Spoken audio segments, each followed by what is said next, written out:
Today I'll be telling you a little bit about product experimentation. I wanted to kind of sample the people in this room. Are we all developers, product managers, data scientists, or we're just enthusiasts? You're a developer? Okay.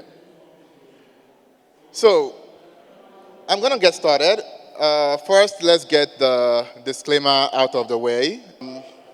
Yeah, so my employers, their views are theirs and my views are mine, so with different people. What I'll be showing us today, I will try to get as very specific as possible, but I also want us to understand that this is not an exhaustive list of the things you should do when you're running product experiments.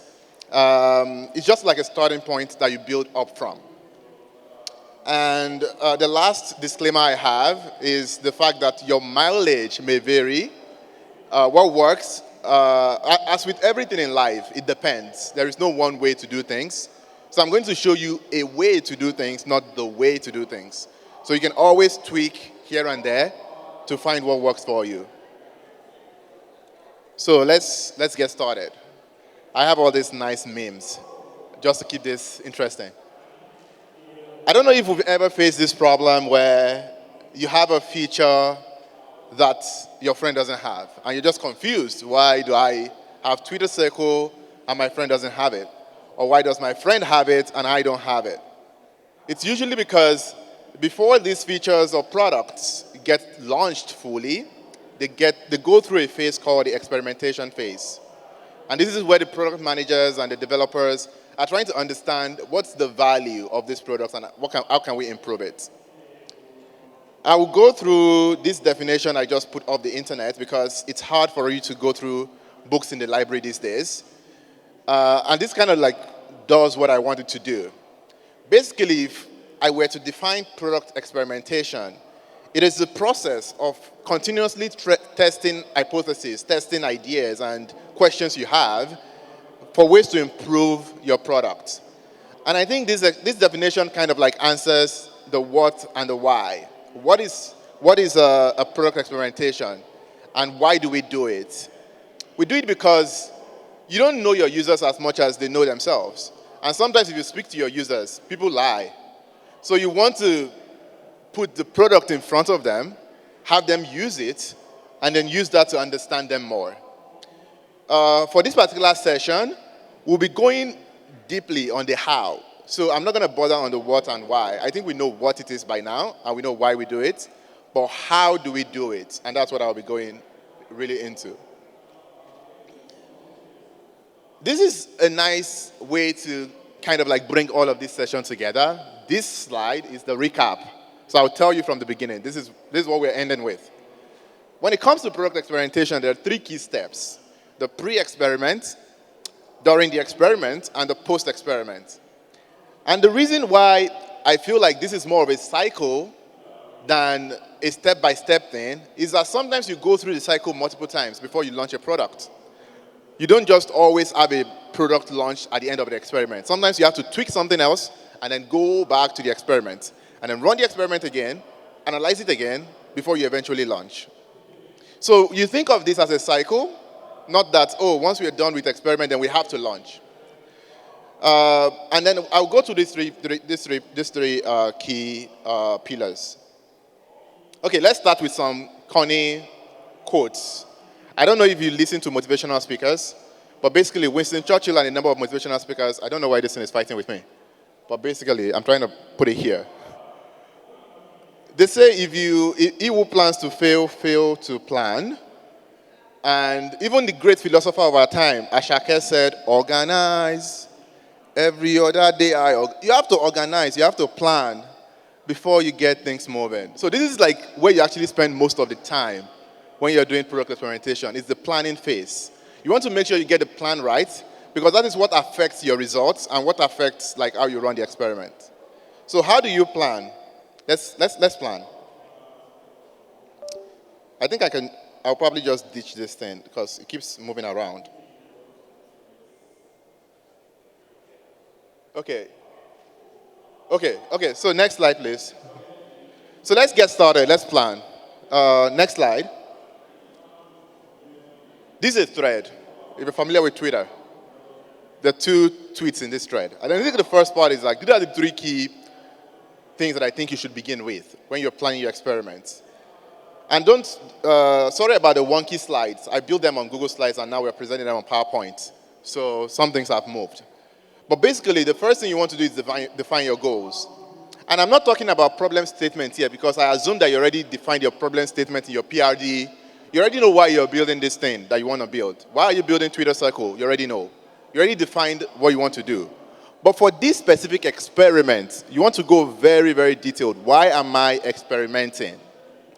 Why am I experimenting? So it could be, oh, you want to test the size of something. Or say, for instance, when Twitter wanted to launch 280 characters, they could experiment with multiple character limits. What if we made it 200? Will people notice? What if we made it 320? Will people notice? So you have a very, very specific goal. Your goal should be specific. I want to test the length, the optimal length of a tweet. And then you can say, this is your goal. You want to know what the optimal length is. And then when you're done with defining your goal, you want to define your metrics. For most people, they focus on success metrics. Yes, I want this to work. Everyone wants it to work. One thing most people don't focus on is what we call the counter metrics. And some people call it guardrails. And guardrails are basically the metrics you measure to ensure that your product works as intended. It's like the opposite of what you're trying to measure. If, for instance, I want to launch Twitter Circle on Twitter, my guardrail metrics could be memory, or it could be latency.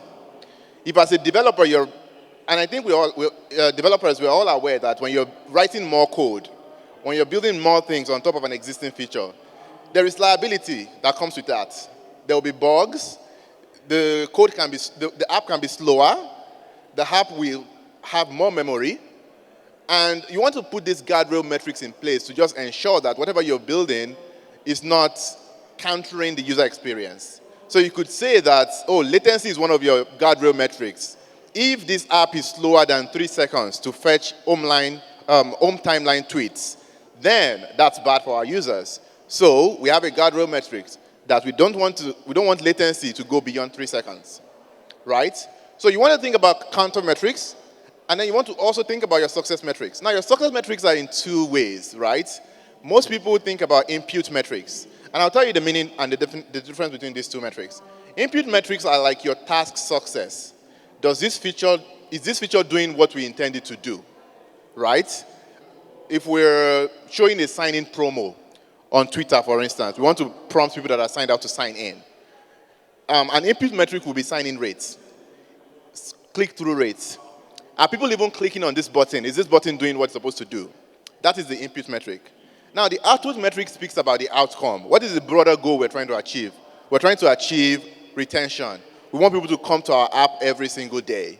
So your output metric can be your daily active user metric, your DAO. Or it could be your retention metric. Or it could be an engagement metric. Which is like, okay, we want this feature to work, but we also want it to influence a broader outcome. So you want to define all these things.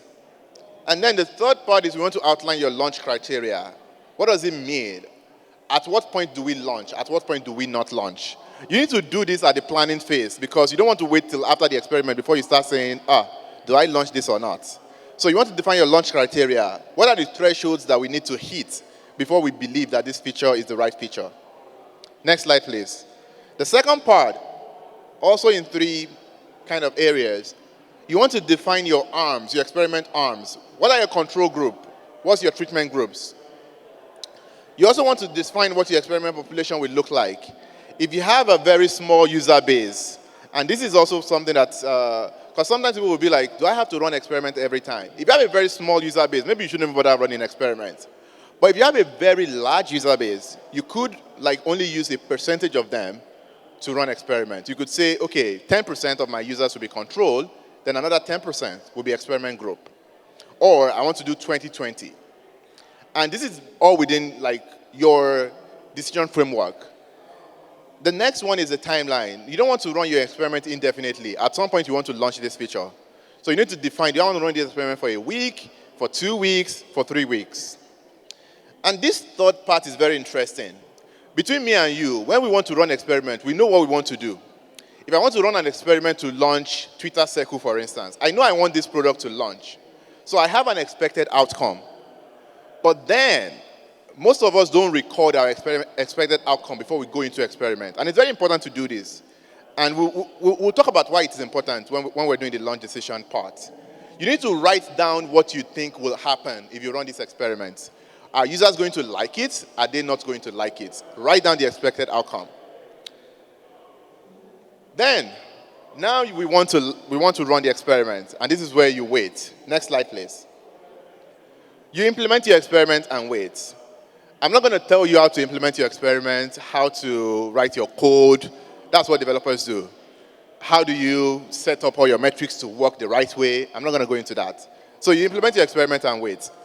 And then the next part that we'll quickly talk about, next slide please, is now you have to make a decision. Is this the right feature to launch or not? You're weighing all your decisions here. Next slide please. So this is how you analyze your results and decide whether you want to launch or not. I think the first part is very important. Some people look at their success metrics and be like, okay, this feature is already great, let's just launch it. But no, you have to look at all the data. You have to look at your success metrics. You have to look at your counter metrics. You have to even look at other factors that you did not consider. Maybe you run your experiment during Black Friday, and maybe Black Friday could have impacted your experiment results. You need to think about everything holistically because you're not running your product in a silo. Your product is not barricaded from what is going on in the world. What is going on in the world can affect your product. So this is where you look at every single data and look at every single factors that could influence your product, your experiment. And then you can analyze your success metrics. Is this feature even doing what we intend for it to do? Is this button that we're experimenting, are people even clicking on it in the first place? And then the next piece is you connect these metrics to your launch criteria.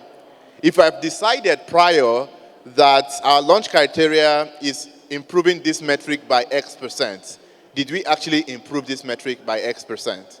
So you assess your results with your launch criteria, and this is how you make your launch decision. For most people, back, please. For most people, they think that their launch decision is either a go or no go. But when it comes to launch decision, there are actually like 4 ways you could make your launch decision. You could either decide to launch. Okay, everything looked good. There is no red flags. Let's push it to life. And then you launch it. You could decide that everything looks so bad, we don't want to launch this, and decide not to launch it. The third part is you could decide that some look good, some don't look good. Maybe we should tweak this and rerun the experiment. That's another part of the decision. Now, the other part of the decision that most people don't really pay attention to is if things look good, but you're not super sure that they are looking good yet, then you face your rollout. Say, for instance, you run your experiment with 10% of your users, then you launch to 20% and see, is it still looking good? Then you launch to 50% and see, is it still looking good? And then you go to 100%. I don't know what scale people work with, but when you're working with, Chrome is like a 1 billion, 2 billion user product. When you're working with a large scale, phase rollout is actually like the default. Like you don't just push something to 100%. You have to start small and then keep pushing it and keep pushing it. And that's why for the longest time you see that, oh, Twitter has not given me Circle yet. And maybe like a month after you get Circle and be like, yeah, I have Circle now. So it's like they are facing the launch because they are monitoring the metrics over a long period of time. Next slide, please. And yeah, repeat this process if needed. As you see that, okay, maybe I need to tweak something here and rerun the experiment, then you go again. Plan, run, analyze. Plan, run, analyze. And yeah, I think that's pretty much everything. Next slide. Great. We're able to run through this in record time. So if you have any questions, happy to answer your questions. But I can start with some FAQs that I've heard in the past about experiments. I think one question a lot of people have is, do you have to run experiments? Do you have to always run experiments? I think it depends. If you have a very small user base, I would say maybe don't bother with experiments and just launch your product, learn, and iterate. But as your user base starts to increase, then your risk appetite will reduce. So you want to start testing things before you push them out, right? And then that also depends on the size of experiment you run, right? And then you want to and then also depends on what you experiment. Amazon, for instance, experiments the color of a button. You as a startup don't have time to experiment the color of a button, right? So just launch your button and experiment other big things. Product testing, like I'm new to it. Like, what are the requirements and how to get started? Like, cause Product someone, testing, yeah, someone that is interested in in product testing. product testing and experiments. So, like, how do one get started to it? Yeah. Yeah. So product testing is so different from experimentation, right? And that's what I think someone asked here earlier, that is this similar to QA testing? Product testing is so different. You do QA testing way before you do experiments.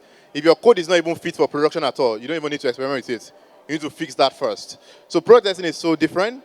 And I feel like for you to do product testing, it depends on what kind of testing you're doing. Are you doing automated testing or manual testing? Manual testing you can do like on the fly, like a regular user. So you just need to understand how products work. For automated testings, you need to write code for that. So you probably need to be an engineer to be able to do automated testing within products, right? For experimentation, there are so many, when it comes to big companies, there are so many roles that fit into experimentation. A PM can lead an experiment, a dev can lead an experiment, but then you also have data scientists that help you to analyze the results, right? They help you to see if the result is statistically significant or not. They have all these models with which they understand what threshold you want to hit for your users to be the same, for your results to be sound. So what you want to do is you want to think about which of these aspects do you want to fit in, right? Because you have to be very specific. You can't just say, oh, I'm in charge of experimentation. There's no role in charge of experimentation in a company, right? A PM can do it. A PM can lead experimentation. A dev has to implement it in the code. So a dev is also an engineer. Is very instrumental in experimentation. And then you have data scientists that you can work with to analyze it, right? So there are so many roles when it comes to experimentation, and it just depends on like what area you want to fit into. Yeah. I think that's it. Thank you all for listening. Have a good rest of the day.